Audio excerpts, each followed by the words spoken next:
क्रूरता की हदें होती हैं वो पार की गई हैं वहां पर। किसी के धर्म के खिलाफ इस तरीके से दुराग्रह करना ये मुझे लगता है उचित नहीं है। हाईकोर्ट जाने से कुछ इनको मिलने वाला नहीं है, सुप्रीम कोर्ट में जाने से कुछ मिलने वाला नहीं है, क्योंकि ये पहले से हम पूजा कर रहे थे और आगे भी करेंगे। और अब तो बस सुप्रीम कोर्ट से यही निवेदन है और ये उम्मीद है कि जो उन्होंने अभी जो शिवलिंग है उसको अभी बैरिकेड कर रखा है, वहां पर रोका है, उसका भी ESI सर्वे हो जाए, भविष्य में दूध का दूध पानी का पानी हो जाए। और ये पूरा जो स्ट्रक्चर है जो जबरदस्ती हमारे मंदिर के ऊपर तोड़ के बनाया गया था वो SI की रिपोर्ट आ चुकी है और वो हमें मिल जाए। और हम तो ये चाहते हैं सब प्यार से ही दे दे तो ज्यादा अच्छा भाईचारा बना रहेगा। बात कर लेते हैं मुस्लिम स्कॉलर हाजी नाजिम खान भी हमारे साथ जुड़े हुए हैं, रावत साहब, उनसे बात करते हैं। नाजिम भी बहुत स्वागत है न्यूज स्टेट पर। सवाल आपसे यही है मेरा, चूंकि पहले एक डिस्ट्रिक्ट कोर्ट का फैसला आया और आदेश दिया गया कि वहां पर पूजा पाठ शुरू करवाया जाए, रात में भी पूजा हुई, सुबह मंगला आरती वहां पर होती है, साफ सफाई वहां पर की गई, और मुस्लिम पक्ष अब हाई कोर्ट जा रहा है, क्या कहेंगे? देखिए शुभम भाई, देखिए जिस तरीके से कल जिला कोर्ट ने फैसला दिया तो रात में ही पूजा पाठ चालू करा दी गई, जबकि जिला कोर्ट ने कहा था कि 1 सप्ताह के अंदर, यानी कि इतना भी नहीं रुक पाए ये लोग कि रात में ही इन्होंने पूजा पाठ करना चालू कर दिया। और चलिए देखिए, ये पूजा पाठ का एक अलग विषय है, मगर मेरा मुस्लिम पक्ष हाई कोर्ट गया और देखिए अभी 2 बजे वहां पे अपने दलील पेश करेंगे। दलील पेश करने के बाद जो उसके ऊपर इलाहाबाद हाई कोर्ट जजमेंट लेगा, क्योंकि कहीं ना कहीं शुभम भाई हमें लगता है कि जैसा भी रावत जी के आपने बयान सुना, रावत जी ने कहा कि चाहे ये हाई कोर्ट चले जाएं चाहे सुप्रीम कोर्ट चले जाएं, इन्हें पता है कि निर्णय क्या है, इन्हें पता है कि कोर्ट की तरफ से मुस्लिम पक्ष को इंसाफ नहीं मिलेगा, इसलिए दावे से इस बात को कह रहे हैं कि चाहे हाई कोर्ट जाए चाहे सुप्रीम कोर्ट जाए। तो शुभम भाई कहीं ना कहीं इसी तरीके की बात अगर अरे रावत जी आपने रुक जाइए जरा, रावत जी रुकिए जरा, बोलने दीजिए, मैं आता हूं आपके पास। हाँ बोलिए नाजिम। हाँ शुभम भाई, देखिए रावत जी ने ऐसा कहा, लेकिन देखिए हम संविधान को मानने वाले हैं, न्यायपालिका में हमारा पूर्ण विश्वास है।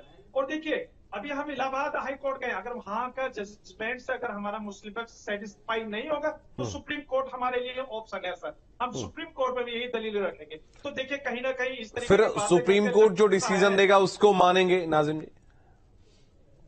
हाँ शुभम भाई, देखिए सुप्रीम कोर्ट ने आपको पता है कि बाबरी मस्जिद पर जो फैसला दिया था, भारत के हर संविधान को मानने वाले संवैधानिक लोगों ने सुप्रीम कोर्ट का फैसला माना था। खास तौर पर मुस्लिम पक्ष ने खुले मंच से सुप्रीम कोर्ट के फैसले को स्वीकार किया था, लेकिन सुप्रीम कोर्ट का फैसला आने से पहले कुछ तथाकथित लोग थे जो ये बार बार ये कह रहे थे कि देश के अंदर कि अगर सुप्रीम कोर्ट का फैसला बाबरी मस्जिद के पक्ष में आता है तो मंदिर हम वहीं बनाएंगे, इस तरीके का पक्ष से वो लोग तथाकथित बार बार कह रहे थे। लेकिन नहीं, लेकिन ऐसे तथाकथित लोग दोनों तरफ हैं नाजिम भाई। दूसरी तरफ जब फैसला आने के बाद भी बहुत सारे ऐसे लोग जो संवैधानिक पदों पर बैठे हैं, सांसद हैं, असदुद्दीन ओवैसी जैसे लोग, वो कह रहे थे कि लोगों की आंखों में धूल झोंका गया, कोर्ट की आंखों में धूल झोंकी गई और ये फैसला जानबूझ के जबरन दिलवाया गया, भावनात्मक तौर पर दिलवाया गया। तो पक्ष दोनों तरफ ऐसे लोग हैं ना, भावनात्मक रूप से जुड़े हैं या धर्मांध होकर जो लोग बयान देते हैं इस तरीके के।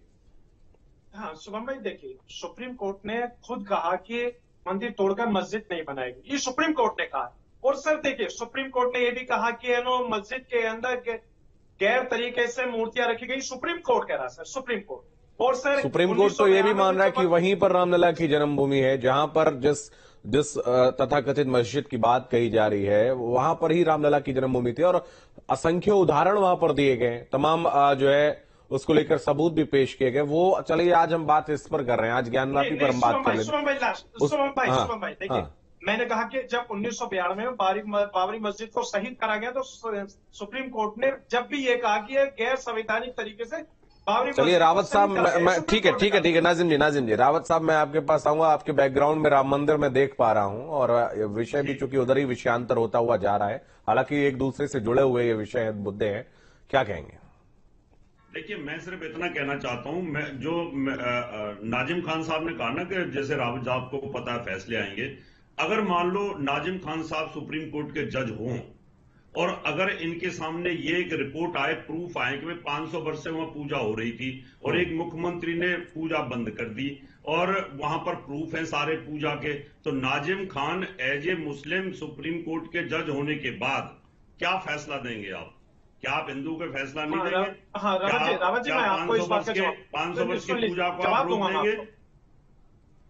नहीं, वही मैं कह रहा हूँ रावत जी, देखिए आप सुनिए, जब आपने सवाल करा तो मैं जवाब दूंगा, मैं आपको कोई इसके बाद हिंदू मुस्लिम की बात नहीं कर रहा, मैं इस बात को कह रहा हूँ वो आजादी से पहले भी पूजा होती थी, आजादी के बाद भी पूजा हो रही है, वहां कोई डिस्प्यूट नहीं था पूजा के मामले में, वो ज्ञान वापी बना हुआ था, विषय अलग था, लेकिन किसी वोटों की राजनीति के कारण दबाव में आकर के तत्कालीन मुख्यमंत्री ने उस समय उसको बैन कर दिया, अभी उसको लोअर कोर्ट ने खोल दिया। ठीक है, अब जवाब ले लेते हैं, बोले नाज़िम खान, बोले।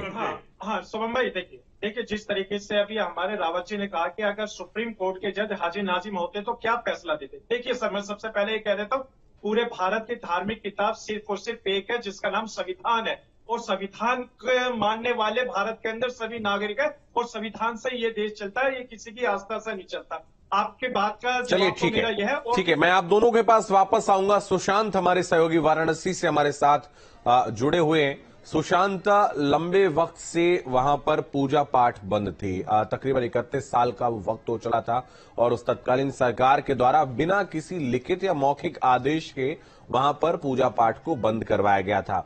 ऐसे में एक बार फिर से वहां पर पूजा शुरू हो गई है, प्रशासन साथ पहुंचता है, बाकायदा वहां पर जाकर तहखाना खोला जाता है, पूजा पाठ होती है। तो क्या कुछ काशी के लोगों का रुख है, और काशी के अगर मुस्लिम समुदाय से आपकी बात हो पाई हो, उनका क्या कुछ कहना है?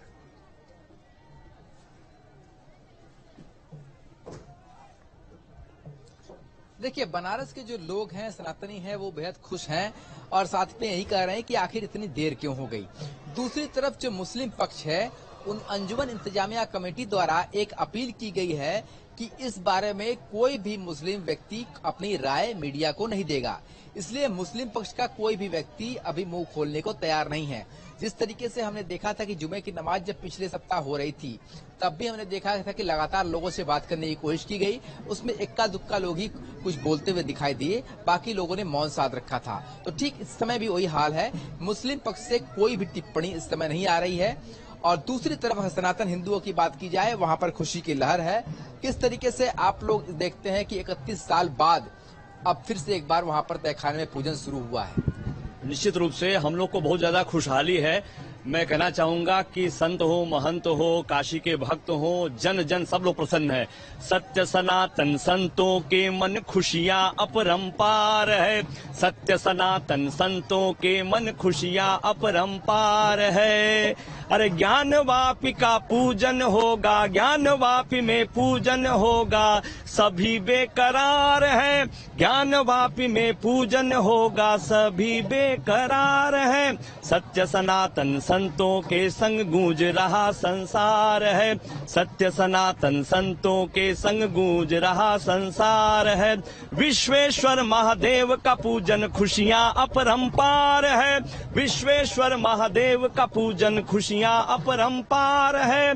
ये ऐसी खुशी है जिसका बरसों से हम सभी को 31 वर्षों से इंतजार था, वो पूरी हो रही है। उसका हम सभी लोग मिल करके सभी सनातनियों को बधाई दे रहे हैं, और खुशहाली में मिठाई भी बटेगी। चारों तरफ एकदम बम बम है, काशी एकदम जय घोष हो रहा है, हर हर महादेव का जय घोष हो रहा है, क्योंकि वो अवशेष प्रत्यक्ष रूप से, क्योंकि प्रत्यक्ष को प्रमाण की आवश्यकता क्या है, जो सामने दिखता है वही कोर्ट से जो फैसला आया है, और हम सभी लोग बहुत ही प्रसन्न है। सभी लोग बेहद ही प्रसन्न है। काशी गंगा घाट का नजारा देखिए, धर्म की इस नगरी में चारों तरफ किस समय उत्साह का माहौल है, और ये जो उत्साह है या खुशी है वो सिर्फ इस बात के लिए नहीं है कि कोई मुकदमा जीता जा रहा है, इस बात के लिए हो रही है कि सत्य की जीत हो रही है। जो वहां पर सबूत है, जो एएसआई ने रिपोर्ट दी है, उसके आधार पर जो आज वहां पर पूजन की शुरुआत हुई है 31 सालों बाद, कहीं ना कहीं से सभी को ये लगता है कि अब न्याय हो रहा है।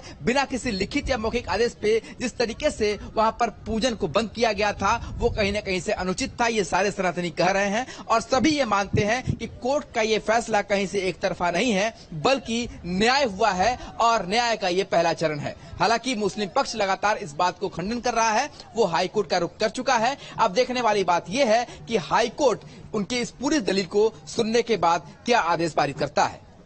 बिल्कुल, हाईकोर्ट क्या कुछ कहेगा इसको लेकर देखने वाली बात होगी। और व्यास जी के तहखाने में पूजा पाठ शुरू हो गई है। रावत साहब, मैं आपसे समझना चाहूंगा, जिस तरीके से अति आत्मविश्वास से लबरेज आप नजर आ रहे हैं और आपके द्वारा कहा गया कि फैसला जो है वो हिंदू पक्ष के ही हक में आएगा। जी शुभम जी, उसके एक हमारा जो आत्मविश्वास है ना, उसके पीछे एक प्रमाण होते हैं, कुछ सबूत होते हैं, और एक आदमी का कहीं ना कहीं एक सहने की क्षमता होती है, कानून पर विश्वास होता है। हमारा कानून पर विश्वास है, हमें पता है कि हम इतने सालों से 500 वर्षों में लगातार पूजा होती रही है, उसमें कोई विवाद भी नहीं था पूजा के ऊपर। देश आजादी के बाद में माफी चाहूंगा क्योंकि समय की बाध्यता है। रावत साहब, नाजिम जी, सुशांत, आप सभी का धन्यवाद हमारे साथ जुड़ने के लिए। तो ज्ञानवापी में हर हर महादेव इस वक्त लगातार चारों तरफ नजर आ रहा है और 31 साल के बाद तहखाने में पूजा पाठ शुरू हो गए। वक्त ब्रेक का, बने रहिए।